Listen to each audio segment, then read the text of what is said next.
Hey there guys, today we're going to be solving a really nice number theory problem. We are supposed to solve for n if 2 to the 8 plus 2 to the 11 plus 2 to the n is a perfect square.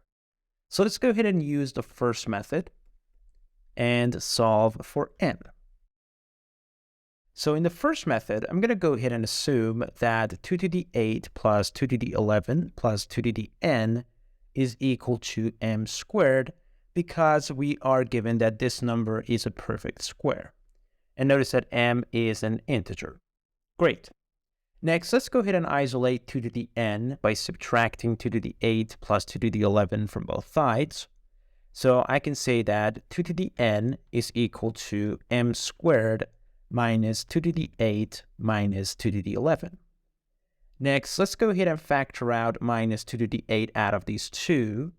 So we're going to have 2 to the n equals m squared minus 2 to the 8 times 1 plus 2 cubed, which is 8. Notice that 1 plus 8 is 9, so we have 2 to the n equals m squared minus 2 to the 8 times 9. Then, notice that I can replace 2 to the 8 with 2 to the 4th power and then squared. And I can replace 9 with 3 squared, right?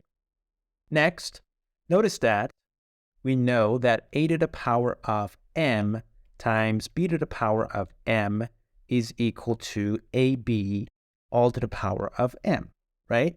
So by using this property, I can go ahead and say that 2 to the n is equal to m squared minus 2 to the 4 times 3 and then everything squared.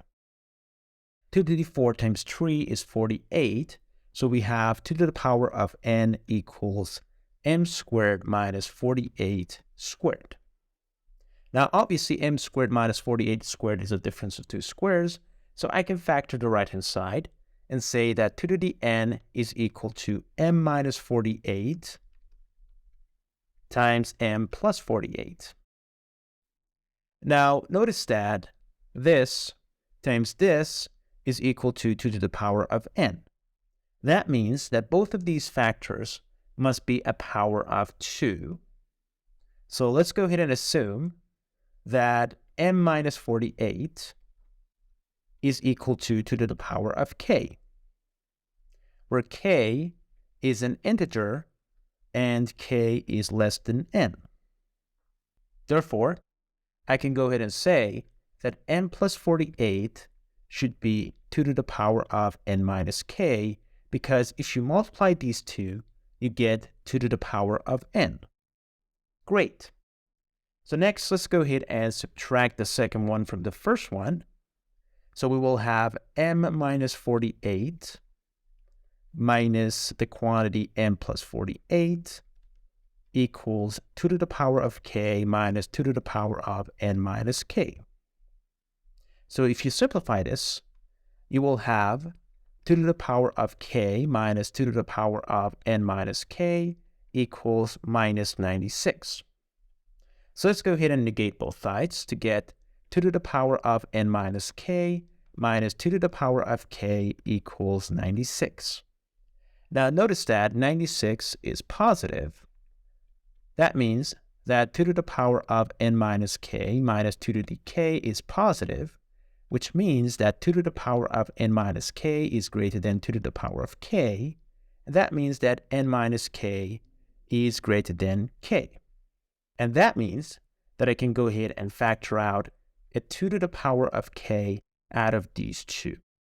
So if I do that, I will have 2 to the power of k times 2 to the power of n minus 2k minus 1 equals 96. But notice that 96 is 2 to the power of 5 times 3. Next, let's go ahead and compare both sides. So obviously, this is even, as well as this one, right? However, this one is odd, and this one is odd. So by comparing both sides, I can go ahead and say that 2 to the k equals 2 to the power of 5, which means that k is equal to 5, right? And 2 to the power of n minus 2k minus 1 equals 3. Notice that k is 5, so we have 2 to the power of n minus 10 minus 1 equals 3. That means that 2 to the power of n minus 10 equals 4, which is the same thing as 2 squared. So from this, I can say that n minus 10 equals 2, which means that n equals 12. Great. So we solved for n using the first method. Let's go ahead and use the second method to solve our problem.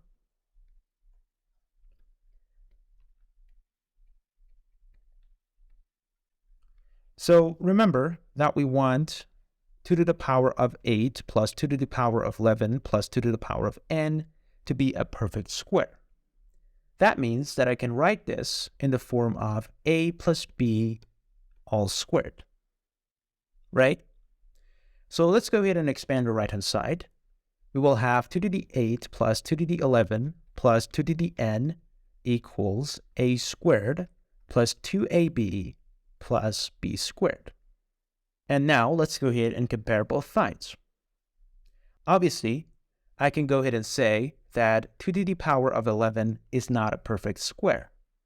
However, a squared and b squared are both perfect squares. Therefore, I can go ahead and say that 2 to the 11 is equal to 2 times ab, right? Next, notice that 2 to the 8 is a perfect square, so I can say that 2 to the 8 should equal to a squared or b squared. But since a and b are interchangeable, I can go ahead and say that 2 to the 8 is equal to a squared. That means that 2 to the n power is equal to b squared. So let's go ahead and write these equations. We have 2 to the 8 equals a squared, 2 to the 11 equals 2ab, and 2 to the power of n equals b squared. Obviously, from the first one, we can say that a equals 2 to the power of 4. From the second one, I can say that ab equals 2 to the power of 10. And if I put these two together, I can go ahead and say that b equals 2 to the power of 6. And we know that 2 to the n is equal to b squared, and b is 2 to the power of 6. That means that 2 to the power of n equals 2 to the power of 6 squared, which is 2 to the power of 12, and therefore n is equal to 12. Great, so again, we solved for n and we found 12, and this means that we are done with this video. Thank you for watching this video. Please consider subscribing for more contents like this, and hit the like button if you enjoyed watching this. Hopefully I will see you later. Goodbye for now.